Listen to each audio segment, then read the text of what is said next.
No, it was like a total honour to meet you. Well, pleasure is shared. And I was hearing all about the design of the lunar sandals from Colin and stuff. Oh, right. Very innovative. And, thank you. Well, you know, we're reviving basically one of the oldest continuously, you know, used designs, and we're just refining it and making it for 21st century monkeys, we like to say. That's it. Yeah. So you don't make the wheel triangular again, don't you? Exactly. Yeah. You know, it's sort of, and I'll be talking about this tonight, but it's sort of rediscovering and by researching the, let's say, the natural selection of design in human cultures. Yeah. And when you start seeing a similar pattern over and over again by populations of people who survive on their feet and who, you know, aren't being marketed to, they just are simply finding an elegant solution that works and solves the problem.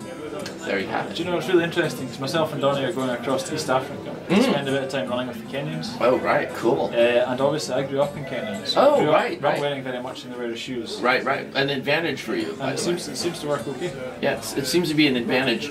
I think that certainly gaining or just like trying to learn another language, and I'm going to go into a little bit talking about tonight. I just talk extemporaneously, but nonetheless, growing up in skate and surf culture in Southern California in the day, with a lot of barefooting being part of the culture, it wasn't.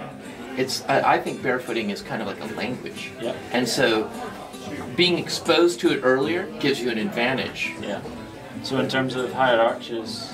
Yeah, and there's that element to it, and just the muscle memory, and just the realization that you can do it, and then it's almost like just with the language, like if you'd never heard a language, let's say whatever it is, I don't know, in Kenya, for example, and you have, and we went there, and you would be here. In other words, it's just that we have the capacity, but in some cases, for some people, it's a much bigger commitment.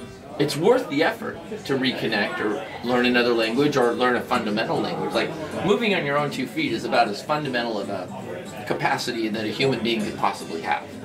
You know, it's almost defining to the species. Born to run. Born to run. There you have it. Perfect. And with that, young man, we finish our speech and continue on to other